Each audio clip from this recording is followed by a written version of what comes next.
प्रतिशोध की राजनीति, उत्पीड़न की राजनीति, धमकी की राजनीति, खास तौर से निशाना बनाने का प्रयत्न श्रीमती सोनिया गांधी, श्री राहुल गांधी और कांग्रेस पार्टी को।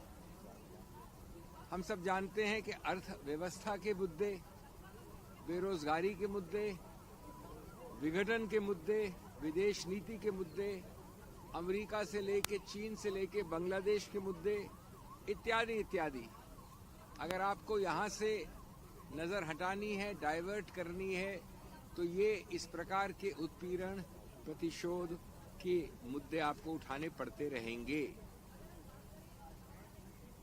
तो मैं अभी आपको बड़े सरल तरीके से बताना चाहता हूं कि जहां कुछ हुआ ही नहीं, जहां कोई क्राइम ही नहीं है, वहां किस प्रकार से क्राइम की इजाद की जा सकती है। इसमें हमारे सत्तारूढ़ पार्टी के लोगों को और ईडी को एक नोबेल प्राइज मिलना चाहिए। ये एक अजूबा है, वन ट्रिक वंडर है।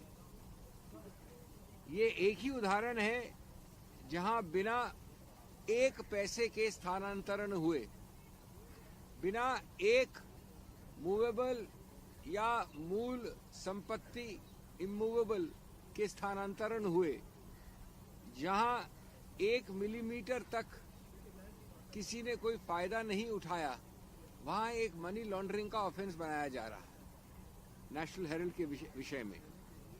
और ऐसा ये अजूबा है कि मैं समझता हूं कि ये पहली बार वन ऑफ द 7 और 8 वंडर्स ऑफ द वर्ल्ड में गिना जाना चाहिए। एजेएल से शुरू करता हूं मैं। आप सब जानते हैं, जानी मानी पुरानी कंपनी है, 50 वर्ष से उससे भी ज्यादा एक मशाल लेके कुछ आदर्शों के लिए खड़ी है। नेशनल हेरल्ड ब्रिटेन के विदेशी रूल के समय में खड़ी थी, उसके बाद खड़ी है। और ऐसा होता है कई बार कि आदर्शवाद पे स्थापित संस्थाएं कई बार वाणिज्यिक रूप से, आर्थिक रूप से अच्छा नहीं करती हैं। यही हुआ नेशनल हेरल्ड एजेएल के साथ। इन 50, 55, 60 सालों में उस आदर्श को ऊंचा रखने के लिए, कांग्रेस के आदर्शों को, उस मशाल को जलाते हुए रहने के लिए विभिन्न समयों पर एआईसीसी ने अलग अलग समयों पे 55-60 वर्षों के बीच में उसको लोन दिया एजेएल को। वो लोन एक वक्त 90 करोड़ हो गया था। एजेएल कंपनी है जो सिर्फ नेशनल हेरल्ड नहीं चलाती, लेकिन जिसके पास अचल संपत्ति है पूरे अखिल भारतीय स्तर पे। तो ये निर्णय किया गया कि कैसे इस पुरानी मशाल वाली कंपनी को आर्थिक रूप से मजबूत किया जाए। उसके लिए ये आवश्यक था कि उसको ऋण मुक्त किया जाए, डेट फ्री कंपनी किया जाए, जो डेट 90 करोड़ की थी। इसलिए एक ऐसी चीज की गई जो हर कंपनी देश में करती है, जो ऋण होता है उसको इक्विटी में कन्वर्ट करो, डेट इनटू इक्विटी। ये संपत्ति है सब, इस संपत्ति का मालिकाना हक है मेरे पास, मैं हूं एजेएल। ये संपत्ति भी यहीं रहती है, 1 इंच नहीं हिलती है, एजीएल भी यहीं रहता है। लेकिन एजीएल के लोन को इक्विटी में कन्वर्ट करने के लिए एक दूसरी कंपनी बनाई गई, यंग इंडियन। यंग इंडियन एक विचित्र कंपनी है, मैं आऊंगा उसके ऊपर। लेकिन ये जो ऋण है मेरा एजेएल का, उसको यंग इंडियन को असाइन कर दिया गया, दे दिया गया। इसका मतलब हुआ कि शेयर होल्डिंग एजेएल की अधिकतर रूप से 99% यंग इंडियन के हाथ में आ गई। कोई प्रॉपर्टी मूव नहीं किया, कोई रुपया मूव नहीं किया। एजेएल की कंट्रोलिंग कंपनी यंग इंडियन बन गई। अब यंग इंडियन में ऑस्कर फर्नांडिस थे, मोतीलाल वोरा जी थे, सोनिया जी हैं, राहुल जी हैं, सुमन दुबे हैं, अन्य लोग हैं, सैम पित्रोदा हैं। ये कौन है? ये कांग्रेस वो लोग हैं जो इस कंपनी को, जिसको नॉट फॉर प्रॉफिट कंपनी विशेष रूप से कंपनीज एक्ट में बनाया जाता है, उस कंपनीज एक्ट के अंतर्गत इसको बनाया गया। मतलब क्या हुआ इसका? मतलब कि ये यंग इंडियन जो अब 99% शेयर होल्ड करती है एजेएल की, वो न प्रॉफिट बना सकती है। अगर प्रॉफिट बनता है तो वो उस यंग इंडियन में ही रहेगा। न कोई इन लोगों को, डायरेक्टर्स को कोई पर्क देती है, गाड़ी घोड़ा कुछ नहीं, न कोई सैलरी देती है। इस स्थिति में कहा गया है कि चूंकि एजेएल का 99% कंट्रोल यंग इंडियन में चला गया, इसलिए एजेएल द्वारा स्थानांतरण हो गई और मनी लॉन्ड्रिंग हो गई करोड़ों रुपए की। ये विचित्रता मैं नहीं समझता कि किंडरगार्टन कानून के विद्यार्थी से लेकर पीएचडी तक कोई समझा सकता है, लेकिन ईडी ने समझ ली और ईडी ने विश्व भर को समझाने का प्रयत्न चल रहा है।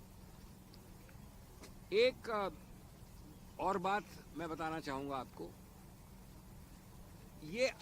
ये सब जो मैंने बोला है ये पहले ही हो गया था। एक चार्जशीट फाइल हो गई थी। वो चार्जशीट राउस एवेन्यू के एक स्पेशल कोर्ट में लंबित है। अभी ये जो हल्ला हुआ है पिछले कुछ दिनों में क्या है? मैंने बहस की थी कि चार्जशीट निरस्त है। क्यों निरस्त है? क्योंकि ईडी में लिखा है कि वो डिपार्टमेंट, वो यूनिट जो सरकारी यूनिट हो, ऑफिसर एम्पावर्ड टू, सिर्फ वही कंप्लेंट कर सकता है। अब नेशनल हेराल्ड में विचित्रता यह है कि किसी ईडी, किसी पुलिस, किसी एफआईआर में रजिस्टर नहीं हुआ था। सिर्फ सुब्रमण्यम स्वामी जी कोर्ट गए थे, उन्होंने एक प्राइवेट कंप्लेंट की थी। उस प्राइवेट कंप्लेंट के आधार पर केस शुरू हुआ और कुछ समय बाद स्वयं प्राइवेट कंप्लेंट को अपने आप खुद जाके हाई कोर्ट स्टे करवा दिया, यानी अपनी कंप्लेंट को स्टे करवा दिया। तो ये मूल बात समझने की आपके दर्शकों को कि कंप्लेंट एक सिर्फ प्राइवेट थी, सरकारी कोई कंप्लेंट थी नहीं कभी नेशनल हेराल्ड में। और वो कंप्लेंट भी सुब्रमण्यम स्वामी ने स्टे करवा रखी थी। तो मैंने दलील ये की थी करीब 4 महीने पहले कि जब कोई सरकारी कंप्लेंट नहीं है तो ईडी आ ही नहीं सकती, क्योंकि ईडी के एक्ट में लिखा है कि कंप्लेंट उस ऑफिसर द्वारा जो एम्पावर्ड है वही कर सकता है, नहीं है पुलिस के। अब ये बड़ा लैकूना है जिससे एक पूरी इमारत जो बनाई है वो गिर सकती थी।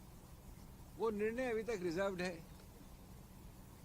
मुझे कोई संदेह नहीं है कि उस गैप को,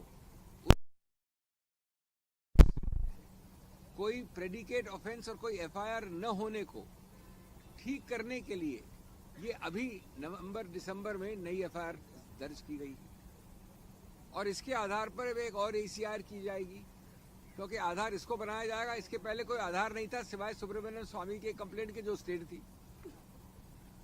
तो आप समझ रहे हैं कि जल्दबाजी में द्वेष की भावना से काम करने से कितनी महामूर्खताएं होती हैं, कितनी मजाकें होती हैं और किस प्रकार से नुकसान होता है। इसलिए मैं कहूंगा कि इसको आपको देखना चाहिए सही परिप्रेक्ष्य में।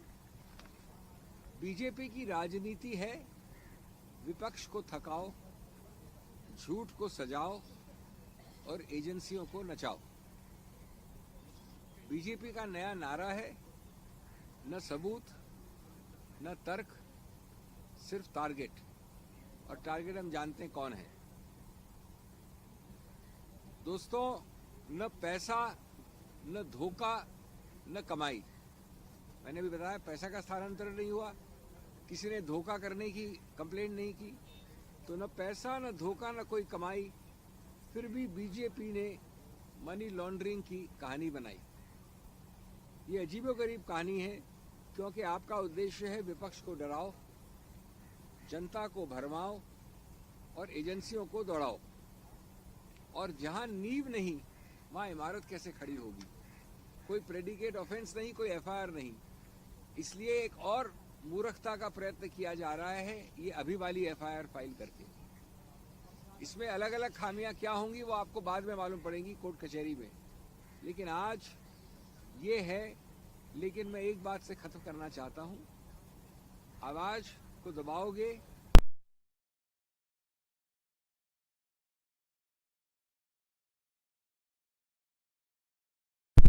तो वो और प्रचंड होगी, क्योंकि हम न झुकेंगे न रुकेंगे।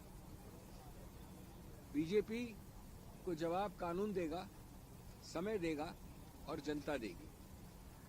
Friends, very briefly in English, I'm not going to repeat. The transactions, the facts, the sequence I've explained is the same. And you can understand.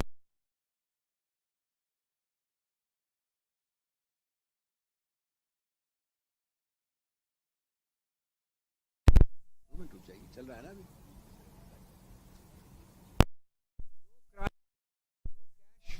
No trail to find.